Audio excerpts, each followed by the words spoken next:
আসসালামু আলাইকুম। সবাইকে আমার ইউটিউব চ্যানেলে স্বাগত জানাচ্ছি। আজকে রাষ্ট্রবিজ্ঞানের অত্যন্ত গুরুত্বপূর্ণ একটি বিষয় নিয়ে আলোচনা করব। সেটা হচ্ছে প্রাচ্যের রাষ্ট্রচিন্তা এবং পাশ্চাত্যের রাষ্ট্রচিন্তা। প্রাচ্যের রাষ্ট্রচিন্তা এবং পাশ্চাত্যের রাষ্ট্রচিন্তার মাঝে পার্থক্যটা কি? শিক্ষার্থীরা অনেক সময় জানতে চায় যে what is the main difference between western political thought এবং ওরিয়েন্টাল পলিটিক্যাল থট। প্রাচ্যের রাষ্ট্রচিন্তা আসলে প্রাচ্য বলতে কি বোঝায় আর পাশ্চাত্য বলতে কি বোঝায়? প্রাচ্য বলতে পূর্ব দেশীয় বোঝায়। প্রাচ্য বলতে পূর্ব দেশীয়, পূর্বের দেশ, পূর্বের দেশগুলো বোঝায়। পৃথিবীর যে দেশগুলো পূর্বে, পৃথিবীর মানচিত্রে যে দেশগুলা পূর্বাঞ্চলে রয়েছে সেগুলো আসলে মূলত প্রাচ্য। প্রাচ্য বলতে এশিয়া, মানে সম্পূর্ণ এশিয়াকেই প্রাচ্য বলা যায়। প্রাচ্য দক্ষিণ পূর্ব এশিয়া, প্রাচ্যের দেশ যেমন চীন, ভারত, বাংলাদেশ, নেপাল, ভুটান, মধ্যপ্রাচ্যের যে ইরাক, ইরান সহ যে দেশগুলো রয়েছে, যদি আমাদের দেশ থেকে পশ্চিমে মনে হলেও এই দেশগুলো আসলে পৃথিবীর বিচারে পূর্ব দেশীয়, মানে পূর্বাঞ্চলীয়। এটাকে বলা হয় ওরিয়েন্টাল পলিটিক্যাল থট, মানে প্রাচ্য রাষ্ট্র। এই অঞ্চলের যে রাষ্ট্রের চিন্তা বা এই অঞ্চলের যে দার্শনিকদের চিন্তা ভাবনা সেগুলো হচ্ছে প্রাচ্যের রাষ্ট্রচিন্তা। পাশ্চাত্য বলতে, পাশ্চাত্য মানে ওয়েস্টার্ন পলিটিক্যাল থট। ওয়েস্ট মানে পশ্চিম, মানে পশ্চিম অঞ্চলীয় বা পশ্চিম দেশীয় যে রাষ্ট্রচিন্তা বা পশ্চিম অঞ্চলের যে রাষ্ট্রচিন্তা সেগুলো হচ্ছে পাশ্চাত্যের রাষ্ট্রচিন্তা। মানে ওয়েস্টার্ন পলিটিক্যাল থট বলতে আমরা ইউরোপ কান্ট্রিগুলো মেইনলি বুঝি। ইউরোপ কান্ট্রি, এর সাথে হচ্ছে ইউএসএ, আমেরিকা যুক্তরাষ্ট্র, এবং হচ্ছে ইউকে। ইউকেও তো ইউরোপ মহাদেশের একটি দেশ, সেই হিসেবে ইউকে, ইউএসএ সহ পুরো ইউরোপ কান্ট্রি যেগুলো রয়েছে সেগুলো হচ্ছে আমরা বলবো ওয়েস্টার্ন পলিটিক্যাল। এই ইউরোপ কান্ট্রিগুলোতে যে রাষ্ট্রচিন্তাবিদ বা যে রাষ্ট্র নিয়ে যে দর্শন হয়েছে, যে আলোচনা হয়েছে, সেগুলোই হচ্ছে আসলে ওয়েস্টার্ন পলিটিক্যাল থট। আর এশিয়া, মধ্যপ্রাচ্য, এই অঞ্চলগুলো যে রাষ্ট্র নিয়ে যে গবেষণা হয়েছে, রাষ্ট্রের গঠন নিয়ে যে গবেষণা হয়েছে, যুগে যুগে যে বিভিন্ন চিন্তাবিদের জন্ম হয়েছে, সেগুলোই, সেই আলোচনাটাই মূলত প্রাচ্যের রাষ্ট্রচিন্তা। প্রাচ্য বলতে আমরা পূর্ব দেশীয় বুঝি, যেমন চীন, বাংলাদেশ, ভারত, মধ্যপ্রাচ্য। কিন্তু মিশরকেও আমরা এই প্রাচ্যের রাষ্ট্রই বলবো। মিশর যদিও আফ্রিকা মহাদেশের একটি দেশ, তারপরেও মিশর হচ্ছে এই প্রাচ্যের রাষ্ট্রচিন্তার মাঝেই হচ্ছে মিশর, এশিয়ার বাইরে একটি রাষ্ট্র মিশর। তারপরে হচ্ছে প্রাচ্যের রাষ্ট্রচিন্তার মাঝেই মিশরটার আলোচনা করা হয় এবং ধরা হয়। পাশ্চাত্যের রাষ্ট্রচিন্তা তো আমি বললাম যে হচ্ছে ইউকে, ইউএসএ সহ ইউরোপের সকল country, Greece, Spain, Germany, France, এই সব দেশগুলোই হচ্ছে পাশ্চাত্যের রাষ্ট্রচিন্তা। আর এই দুই ধরনের রাষ্ট্রচিন্তা, এই তিনটা যুগের যুগের আলাদা আলাদা ভাবে আলোচনা করা হয় রাষ্ট্রবিজ্ঞানে। যে একটা হচ্ছে প্রাচীন যুগ, মধ্যযুগ এবং হচ্ছে আধুনিক যুগ। প্রাচীন যুগে প্রাচ্যের রাষ্ট্রচিন্তাবিদ কারা ছিলেন? প্রাচ্যের রাষ্ট্রচিন্তাবিদ প্রাচীন যুগে ছিলেন চীনের কনফুসিয়াস, কৌটিল্য ছিলেন অর্থশাস্ত্রবিদ একজন।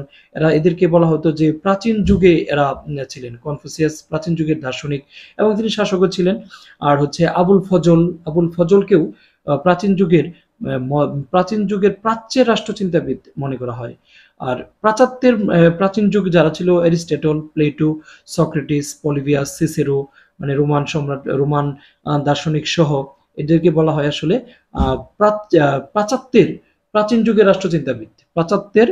প্রাচীন যুগের রাষ্ট্রচিন্তাবিদ ছিলেন তাহলে প্লেটো, সক্রেটিস, অ্যারিস্টটল, পলিবিয়াস, সিসেরো, এরা ছিলেন প্রাচীন যুগের রাষ্ট্রচিন্তাবিদ। তবে তারা ছিলেন প্রাচ্যের পাশ্চাত্যের রাষ্ট্রচিন্তাবিদ। আর প্রাচীন যুগের রাষ্ট্রচিন্তাবিদ ছিলেন আবুল ফজল, কনফুসিয়াস, তারপর কৌটিল্যের মতো রাষ্ট্রচিন্তাবিদ। এরা ছিলেন প্রাচ্যের রাষ্ট্রচিন্তাবিদ। আর পাশ্চাত্যের ছিলেন হচ্ছে এই অ্যারিস্টটল, প্লেটো, সক্রেটিস, যা নিয়ে রাষ্ট্রবিজ্ঞানে সবচেয়ে বেশি আলোচনা করা হয়।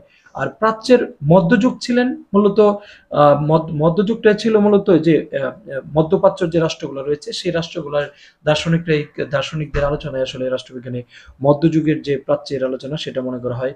যেমন আল ফারাবি, ইবনে খালদুন, ইমাম গাজ্জালি, এদের আলোচনাগুলাই হচ্ছে এদের যে রাষ্ট্র দর্শন ছিল, রাষ্ট্র নিয়ে চিন্তা ছিল, সেটাই হচ্ছে মূলত মধ্যযুগের প্রাচ্যের রাষ্ট্রচিন্তা। আর মধ্যযুগের পাশ্চাত্য রাষ্ট্রচিন্তা মানে মধ্যযুগের ওয়েস্টার্ন পলিটিক্যাল থট ছিল সেন্ট টমাস অগাস্টিন, একুইনাস, এলিগরি, দান্তে, এরা ছিলেন মধ্যযুগের। এলিগরি, দান্তে সহ টমাস একুইনাস, এরা ছিলেন মধ্যযুগে। আর আধুনিক যুগের প্রাচ্যের রাষ্ট্রচিন্তাবিদ যদি আমরা বলি, রবীন্দ্রনাথ ঠাকুর তাদের মধ্যে অন্যতম ছিলেন। আধুনিক যুগের প্রাচ্যের যদি বলি, রবীন্দ্রনাথ ঠাকুর, মহাত্মা গান্ধী, আবুল ফজল, আমরা বঙ্গবন্ধু শেখ মুজিবুরের কথাও বলতে পারি, এবং মাওলানা আব্দুল হামিদ খান ভাসানী, এই সহ আধুনিক যুগের যারা রাষ্ট্রচিন্তাবিদ ছিলেন, শুধু রাজনৈতিকবিদ হলেই হবে এমনটা নয়, যারা রাষ্ট্র চিন্তাবিদ ছিলেন, যেমন মহাত্মা গান্ধীর কথা বলতে পারি। এর সাথে রবীন্দ্রনাথ ঠাকুরের অনেক সংস্কার রয়েছে, রাজা রামমোহন রায় সহ এরা যারা ছিল তাদেরকে বলা হয় যে আধুনিক যুগের রাষ্ট্র চিন্তাবিদ। আর আধুনিক যুগের পাশ্চাত্যের রাষ্ট্র চিন্তাবিদ হচ্ছে নিকোলো ম্যাকিয়াভেলি, যার মাধ্যমে আধুনিক যুগের সূচনা হয়। আধুনিক যুগের সূচনা হয় Jean Bodin, John Milton, Thomas Aquinas, John Locke, Montesquieu, Rousseau. এরা হচ্ছে আধুনিক যুগের রাষ্ট্রচিন্তাবিদ। আধুনিক যুগের, তাহলে আমরা হচ্ছে আহ, 500 এবং 75 বিষয়টা, মূল বিষয়টা আলোচনা করলাম। একটা হচ্ছে অরিয়েন্টাল অরিয়েন্টাল পলিটিক্যাল থট, মানে প্রাচ্যের রাষ্ট্রচিন্তা। প্রাচ্যের রাষ্ট্রচিন্তা বলতে আমরা বুঝি এশিয়ার যে দেশগুলো রয়েছে, এশিয়ার যে দেশের রাষ্ট্র দার্শনিক, তাদের যে ফিলোসফি, তাদের যে মতামত, তাদের যে অপিনিয়ন ব্যক্ত করেছে বিভিন্ন লেখার মাধ্যমে, বই পুস্তকের মাধ্যমে, তাদের যে দর্শন প্রচার করেছে, সেটা হচ্ছে প্রাচ্যের রাষ্ট্রচিন্তা। আর পাশ্চাত্যের রাষ্ট্রচিন্তা বলতে আমরা বুঝবো যে ইউরোপ কান্ট্রিগুলা, যেমন প্লেটো, সক্রেটিস, নিকোলো ম্যাকিয়াভেলি, এলিগোরি দান্তে, টমাস অ্যাকুইনাস, এরা যে রাষ্ট্র দর্শন প্রচার করেছে সেটা হচ্ছে ওয়েস্টার্ন পলিটিক্যাল থট, মানে পাশ্চাত্যের রাষ্ট্রচিন্তা। পাশ্চাত্য বলতে আমরা পশ্চিম বুঝবো, পাশ্চাত্য বলতে আমরা ইউরোপের কান্ট্রিগুলো বুঝবো। পাশ্চাত্যের ধর্ম সংস্কৃতি সেগুলো আলাদা, আর প্রাচ্যের ধর্ম সংস্কৃতি আলাদা। এই কারণে ঢাকা বিশ্ববিদ্যালয়কে বলা হয় প্রাচ্যের অক্সফোর্ড, মানে এই প্রাচ্য অঞ্চলের মধ্যে অন্যতম একটা গুরুত্বপূর্ণ বিশ্ববিদ্যালয় বলা হয়। ঢাকা বিশ্ববিদ্যালয়কে অক্সফোর্ডের সাথে কম্পেয়ার করে বলা হয় এটা হচ্ছে প্রাচ্যের অক্সফোর্ড। যাই হোক, আশা করি বিষয়টা সবাই বুঝতে পারছেন যে প্রাচ্য এবং পাশ্চাত্যর মাঝে পার্থক্যটা কি এবং এদের মাঝে সম্পর্কটা কি। ধন্যবাদ সবাইকে এতক্ষণ ধরে কষ্ট করে ভিডিওটা দেখার জন্য। আল্লাহ হাফিজ।